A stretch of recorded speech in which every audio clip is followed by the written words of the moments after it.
السلام علیکم ورحمۃ اللہ وبرکاتہ۔ بسم اللہ الرحمن الرحیم۔ سلطان صلاح الدین ایوبی جب میدانوں میں اتر کے یورپی یونین کے اس وقت کے اتحاد کو تگنی کا ناچ نچا رہا تھا، چھٹی کا دودھ یاد دلاتا تھا، اپنے انٹیلیجنس کی مضبوط ترین نیٹ ورک سے دشمنوں کے منصوبے کو قبل از وقت بے نقاب کر کے فرعونوں کو ننگا کرتا تھا، ان کی فرعونیت خاک میں ملاتا تھا۔ تب یہ تنظیم مسلمان نوجوانوں میں ہن کا نشہ ڈالتی تھی، ان کو یورپ سے امپورٹ کی ہوئی لڑکیاں فراہم کر کے فحاشی کو پھیلاتی تھی، ان کو ان کے اسلام کی شاندار اہداف سے پھیلاتی تھی، ان کو بے راہ روی کا شکار کرتی تھی۔ ان کو ٹاسک یہی دیا گیا تھا کہ نوجوان نسل کو ہوس کی لت لگا کر ان کو فحش لڑکیوں کے پیچھے لگا کر تاکہ صلاح الدین کو کمک ملنا بند ہو، آنے والی نسلوں میں اسلام کے نام لیوا تو ہوں مگر اسلام کی پشتبان نہ رہیں۔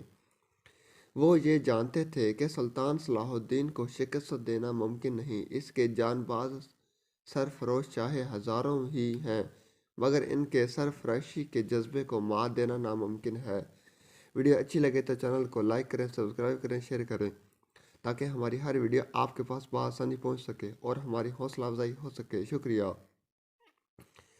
وہ راتوں کو شب خون مار کر صلیب کے بیچاریوں کا چین برباد کرتے تھے، وہ دن میں میدانوں میں جنگی حکمت عملی سے کارگر وار کرتے تھے۔ ہزاروں کا لشکر 8 بڑی یورپین طاقتوں پر بھاری تھا۔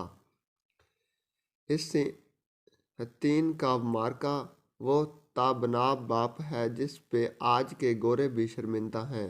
ان کے وڈیروں کی وہ درگت بنائی ان اللہ کے شیروں نے کہ 8 بڑے بادشاہ گرفتار کر لیے۔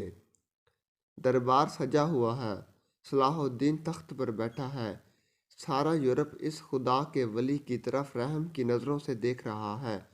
صلاح الدین اٹھا، اس نے ایک کی گردن اڑا دی کیونکہ وہ گستاخ تھا، حج کے قافلوں کو لوٹتا تھا، ان پر ستم کرتا تھا۔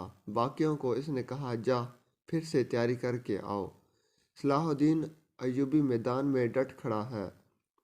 اس بہادر دلیر جان باز کمانڈر کو جب بھی مشکل کا سامنا ہوا، اس کی وجوہات میں بڑی وجہ حسن بن صباح کی تحریک کا نوجوان نسل کو شکار کرنا، مسلمان کہلانے کی وجہ سے اس کا نیٹ ورک توڑنا مشکل ہوتا تھا۔ اس نے ایک بڑی تعداد کو اپنے ساتھ صرف زون اور زون کے وار سے لگایا تھا۔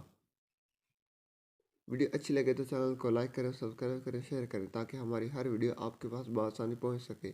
شکریہ۔